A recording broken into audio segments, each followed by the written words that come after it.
एक बात जानते हैं, खेसारी लाल एक स्टेज शो के कितना चार्ज लेते होंगे? देखिए, आप जितना आंकड़ा लगा लीजिए, आप 50,000, 1 लाख, 4 लाख, 5 लाख, 10 लाख यही सोच रहे हैं ना? ऐसा नहीं है। इनमें से कुछ भी आंकड़ा आप अगर लगाएंगे तो आप गलत ही साबित होंगे। अब अगर 10 लाख नहीं तो क्या 10 लाख से ज़्यादा फीस लेते हैं एक स्टेज शो का? कोई बात नहीं, टेंशन मत लीजिए, मैं हूँ, मैं बताऊंगा। दरअसल बात यह है कि खेसारी लाल हर एक दूसरे सप्ताह में एक गाना निकालते हैं जो कि सुपर डुपर हिट रहती है। पहले दिन ही 1 मिलियन व्यू क्रॉस कर जाती है। तो आपको पता भी होगा कि यूट्यूब से वो अच्छा खासा आप कमाई कर लेते हैं, और हर एक गाना उनका सुपर हिट होता है तो लोगों के बीच में उनका जलवा भी उसी तरह कायम है। फिल्म भी वैसे ही आता है सुपर हिट। तो इस तरीके से अगर वो टिकट वाला शो भी रखते हैं तो भी उनका टिकट ब्लैक में ही बिक जाता है। इससे भी अच्छा कैसे पैसा कमा लेते हैं।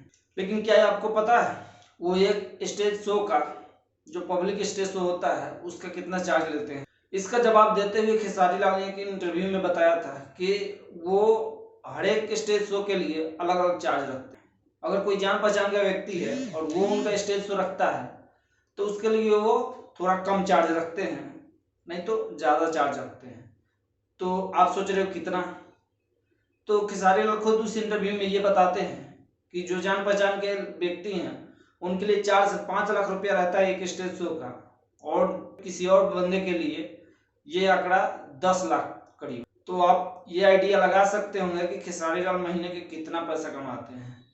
क्योंकि बात करें सिर्फ स्टेज शो की तो एक महीने में कम से कम 3 से 4 स्टेज शो करते हैं, और एक महीने में उनके 3 से 5 गाने आ जाते हैं। और अगर सब कुछ सही रहता है तो हर महीने फिल्म भी आ जाती है। तो आप सोच सकते हैं आजकल उनकी आमदनी कितनी। पैसा ही पैसा होगा।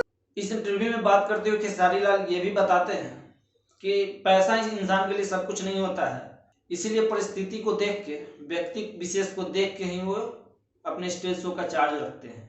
लेकिन अगर आप बात करेंगे खेसारी लाल के 5 से 7 साल पहले के करियर की, तो उनको कितना पैसा मिलता था, एक एल्बम का कितना पैसा मिलता था? आप क्या सोच रहे होंगे बहुत ज़्यादा? नहीं, उनको मात्र 50,000 से 1 लाख रुपया तक मिलता था, और वो भी एक एल्बम में कम से कम 4 से लेकर 5, 7, 8, 9, 10 तक गाने होते थे, और उन पूरे गाने को गाने के लिए खेसारी लाल को 50,000 से 1 लाख रुपया कंपनी देती थी। इससे अंदाजा लगा सकते थे कि खेसारी लाल कहाँ से कहाँ आ चुके हैं, अब उनका वैल्यू कितना बढ़ गया है। और इसके लिए वो जनता को जिम्मेवार मानते हैं कि लोगों का ही प्यार है कि वो इतना आगे बढ़ रहे हैं। तो इस विषय पे आपका क्या सोचना है, कमेंट में बताएं। वीडियो अगर अच्छी लगी हो तो लाइक करें, चैनल को सब्सक्राइब करें। मिलते हैं जल्दी किसी और वीडियो में, तब तक के लिए जय हिंद।